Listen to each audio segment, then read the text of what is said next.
নমস্কার বন্ধুরা, আজকে আপনাদের পিজন বেবি টিপস সম্বন্ধে একটা সঠিক ধারণা দিচ্ছি। আপনারা দেখুন, জিনিসটা বুঝুন, করার চেষ্টা করুন, তাতে আপনারা উপকৃত হবেন আশা করি। অনেকে বন্ধুরা বলেন যে তাদের বাড়িতে বাচ্চা বেবি সঠিকভাবে ফোটে। দেখুন, আমার বাড়িতে একই কেস হয়েছে। এই দেখুন, বাচ্চাটা সঠিকভাবে ফুটেছে, কিন্তু একটা সমস্যা, এই দেখুন বাচ্চার পেটে খাবার নেই, ধারি দিচ্ছে, কিন্তু বাচ্চা বাড়ছে না বা খাওয়াতে পারছে না। তার কারণটা কি জানেন? অনেক সময় ক্যালসিয়ামের ঘাটতি থাকার জন্য পায়রার বাচ্চাটা দুর্বল হয়, এবং সে কারণে বাচ্চা ফোটার পর যখন মাদার প্যারেন্টস মানে মা বাবা ককপিনটা খাওয়ানোর চেষ্টা করে, কিন্তু খেতে পারে না, যার কারণে পায়রাটা দুর্বল হয়ে যায়। 2-4 দিন দেওয়ার পরে বাচ্চাটা আস্তে আস্তে মরে যায়।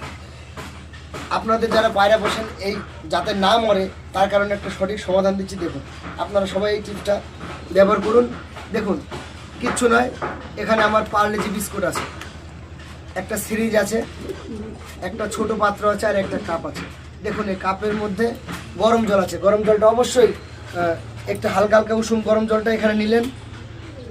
নেওয়ার পর এখান থেকে একটা পার্লেজি বিস্কুট, শুধু পার্লেজি বিস্কুট নেবেন, অন্য কিছু নয়। এই একটা পার্লেজি বিস্কুট নিলেন, নেওয়ার পরে বিস্কুটটাকে হালকা গরম জলে ফেলে দিলেন। দেখুন বন্ধুরা, ফেলে দেওয়ার পরে বিস্কুটটা গোলা হয়ে গেল তরল। দেখুন, বিস্কুটটা গুলে নেওয়ার পরে এই দেখুন আমাদের সিরিজ, যাদের বাড়িতে নেই তারা কিনে ব্যবহার করবেন। সিরিজটার ভিতরে এই তরলটাকে ঠিক এইভাবে ঢেলে দিলেন।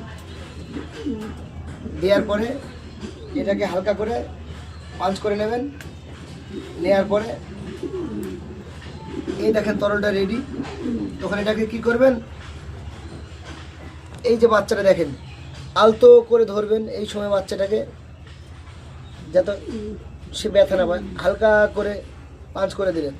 দেখুন, বাচ্চাটার পেটটা ভর্তি হয়ে গেছে। আপনারা দেখুন বন্ধুরা, এই যে এইভাবে আপনারা পরপর 3 দিন একটু খেয়াল করে 2 বার করে খাইয়ে দেবেন। খাওয়ানোর পরে দেখবেন বাচ্চাটা সুস্থ সবলভাবে দেওয়ার পরে বেড়ে যাবে। 3-4 দিন কেটে যাওয়ার পর বাচ্চাটা দেখবেন আর মরবে না। এটা সবাই ব্যবহার করুন। আর আশা করি আমার এই ভিডিওটা ভালো লাগলে একটু কমেন্ট করে জানাবেন, চ্যানেলটাকে সাবস্ক্রাইব করে দেবেন।